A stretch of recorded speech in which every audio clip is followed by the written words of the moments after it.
Hello बच्चों, good morning बच्चों। मैं शिल्पा विश्वकर्मा और Archana Vaidya teacher, standard 6 A and B, subject नागरिक शास्त्र, टॉपिक हमारा सामाजिक जीवन, जोगलेकरवाड़ी मनप्पा हिंदी शाला क्रमांक 1। बच्चों, आज हम इतिहास और नागरिक शास्त्र के अंतर्गत नागरिक शास्त्र में नागरिक शास्त्र में कक्षा 6 का पहला पाठ नागरिक शास्त्र का हमारा सामाजिक जीवन, इस बारे में जानकारी प्राप्त करेंगे। मनुष्य को समाज की आवश्यकता क्यों अनुभव हुई। दूसरा, मनुष्य में समाजशीलता। तीसरा, हमारा विकास। चौथा, समाज से क्या तात्पर्य है। जैसा कि बच्चों, आप पिछली 5वीं कक्षा की पाठ्य पुस्तक में मानव की उत्क्रांति किस प्रकार हुई यह तुम सीख चुके हो। हमारा वर्तमान सामाजिक जीवन हजारों वर्षों के विकास उत्क्रांति का ही परिणाम है। मनुष्य ने घुमक्कड़ी अवस्था से लेकर स्थिर सामाजिक जीवन की ओर प्रगति की है। बच्चों, सबसे पहले हम मनुष्य को समाज की आवश्यकता क्यों अनुभव हुई इसके बारे में पढ़ेंगे। व्यक्ति तथा समाज के विकास के लिए स्थायी व सुरक्षित सामूहिक जीवन आवश्यक है। घुमक्कड़ी अवस्था में मनुष्य स्थायी व सुरक्षित नहीं था। समूह में रहने से सुरक्षा मिलेगी, इस बात का बोध होने से मनुष्य संगठित रूप में जीवन यापन करने लगा। समाज के निर्माण के पीछे यह भी एक प्रमुख प्रेरणा थी। समाज में प्रतिदिन के व्यवहार को सुचारू रूप से चलाने के लिए मनुष्य को नियमों की आवश्यकता अनुभव हुई। इसी के परिणाम स्वरूप आगे चलकर रूढ़ियाँ, परंपराएं,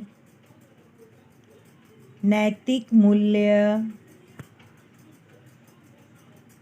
नियम और कानून बनाए गए।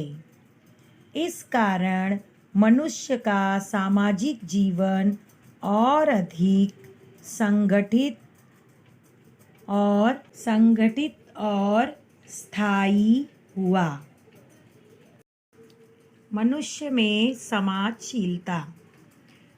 मनुष्य स्वभावतः समाज प्रिय है। हम सभी को एक दूसरे के साथ एक दूसरे के पारस्परिक संयोग से लोगों के बीच रहना अच्छा लगता है। सभी के साथ रहना जिस प्रकार आनंद की बात है, वैसे ही वह हमारी आवश्यकता भी है। हमारी अनेक प्रकार की आवश्यकताएं होती हैं। भोजन,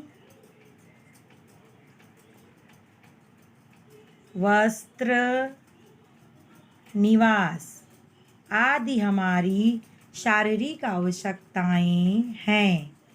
उनके पूर्ण होने पर मनुष्य को स्थिरता मिलती है। परंतु मनुष्य के लिए इतना ही पर्याप्त नहीं होता, क्योंकि हमारी कुछ भावनात्मक व मानसिक आवश्यकताएं भी होती हैं। जैसे स्वयं को सुरक्षित अनुभव करना, यह हमारी भावनात्मक आवश्यकता है। आनंदित होने पर हमें वह आनंद किसी को बताने की इच्छा हो। दुख में लगता है कि कोई हमारे साथ हो। हमारे परिवार के सदस्यों, रिश्तेदारों और मित्रों के सानिध्य में रहना हमें अच्छा लगता है। इसके द्वारा ही हमारी सामाजिकता प्रकट होती है। चित्रकला की प्रतियोगिता में तुम्हें प्रथम पुरस्कार मिला है। उसे अपने पास रखोगे कि मित्रों सहेलियों को दिखाओगे। तुम्हारे पुरस्कार के प्रति उनसे तुम किस प्रकार की प्रतिक्रिया की अपेक्षा करते हो? उनकी प्रतिक्रिया पाकर तुम्हें कैसा लगा? सराहना करने पर बहुत अच्छा लगा। अच्छे चित्र बनाने की प्रेरणा मिली। तुम्हें और क्या लगा, इस बारे में लिखो।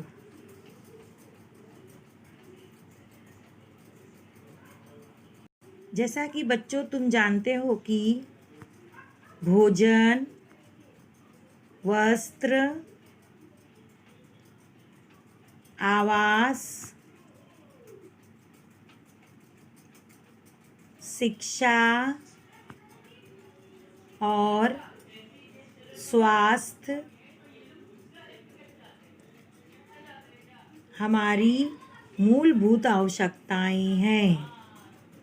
समाज में लोगों के परिश्रम एवं कौशल द्वारा वस्तुएं निर्मित होती है। शिक्षा और स्वास्थ्य विषयक सेवा सुविधाओं के कारण हम सम्मानपूर्वक जीवन जीते हैं।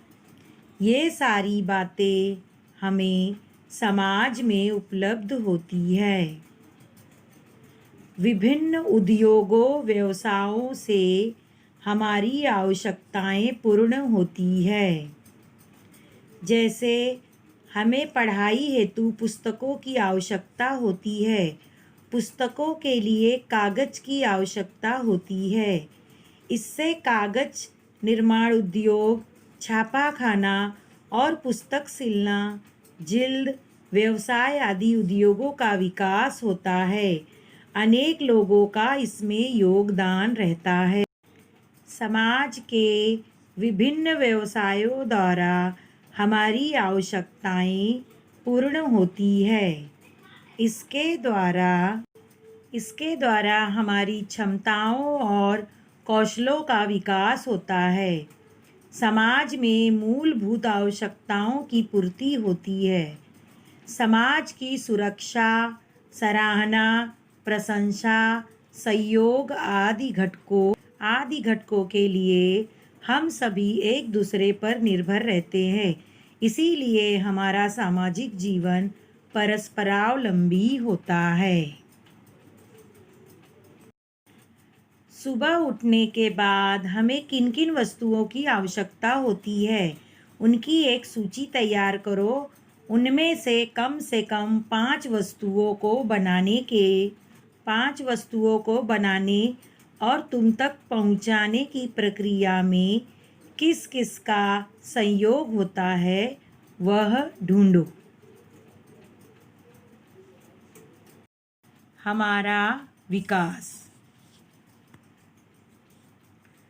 प्रत्येक मनुष्य में स्वभावतः कुछ गुण और क्षमताएं होती है। वे सुप्त अवस्था में होती है। समाज के कारण ही मनुष्य के सुप्त गुणों का विकास होता है।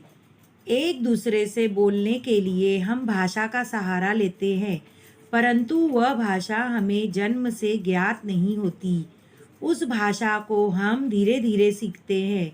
सबसे पहले हम भाषा सीखते हैं जो हमारे परिवार में बोली जाती है। यदि हमारे पड़ोसी भिन्न भाषा बोलने वाले लोग हैं तो उस भाषा से भी हमारा परिचय होता है। विद्यालय में भी विभिन्न भाषाएं सीखने का अवसर मिलता है। हमारे पास स्वतंत्र विचार करने की भी क्षमता होती है। जैसे विद्यालय में सभी विद्यार्थियों को एक ही विषय पर निबंध लिखने के लिए दिया जाता है, लेकिन कोई भी 2 निबंध एक जैसे क्यों नहीं होते? क्योंकि सबके विचार अलग अलग होते हैं। समाज के कारण ही हमारी भावनात्मक क्षमता और विचार शक्ति में भी वृद्धि होती है। समाज के कारण हमें अपने विचार और भावनाएं अभिव्यक्त करने का अवसर मिलता है।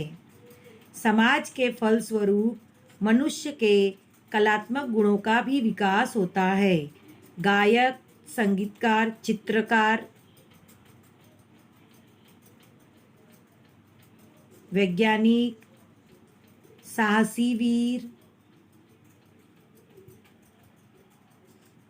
सामाजिक कार्य करने वाले विभिन्न व्यक्तियों के गुणों का विकास समाज के प्रोत्साहन व समर्थन से ही संभव होता है। उन्हें प्राप्त होने वाला यह प्रोत्साहन भी उतना ही महत्वपूर्ण होता है। समाज किसे कहते हैं? समाज में स्त्री, पुरुष, वयस्क, वृद्ध, छोटे, लड़के लड़कियां सभी का समावेश होता है। हमारे परिवार हमारे समाज के घटक होते हैं। समाज में विभिन्न गुट, संस्थाएं, संगठन होते हैं। लोगों में पारस्परिक संबंध व्यवहार, उनके बीच के आदान प्रदान आदि का समावेश समाज में ही होता है। मनुष्यों के जत्थे या भीड़ को समाज नहीं कहते, बल्कि जब किसी समान उद्देश्य को पूर्ण करने के लिए लोग एकत्रित आते हैं तब उनका समाज बनता है। भोजन, वस्त्र, आवास और सुरक्षा जैसी आवश्यकताओं की पूर्ति करने के लिए हमें समाज में स्थायी शासन व्यवस्था निर्माण करनी पड़ती है। ऐसी व्यवस्था के बिना समाज के दैनिक व्यवहार पूर्ण नहीं हो सकते। समाज का अस्तित्व बने रहने के लिए व्यवस्था का होना आवश्यक है। हमें समाज जैसे अनाज की आवश्यकता पूर्ण करने के लिए खेती करना आवश्यक है। खेती से संबंधित सभी कार्यों को पूर्ण करने के लिए विभिन्न संस्थाओं का निर्माण करना पड़ता है। खेती के औजार बनाने के कारखाने, किसानों को ऋण देने के लिए बैंक, उत्पादित माल बेचने के लिए उपज मंडी जैसी व्यापक व्यवस्था का निर्माण करना पड़ता है। ऐसी विभिन्न व्यवस्थाओं द्वारा समाज को स्थिरता प्राप्त होती है। क्या तुम जानते हो, जन्म से सभी मनुष्य एक समान हैं। मनुष्य के रूप में सभी का स्थान समान है। भारतीय संविधान के अनुसार सभी लोग कानून के सम्मुख समान हैं। संविधान द्वारा हमें समान अवसर प्राप्ति की गारंटी दी गई है। शिक्षा, क्षमता व कौशलों का उपयोग कर हम अपनी उन्नति कर सकते हैं। थैंक्स। धन्यवाद।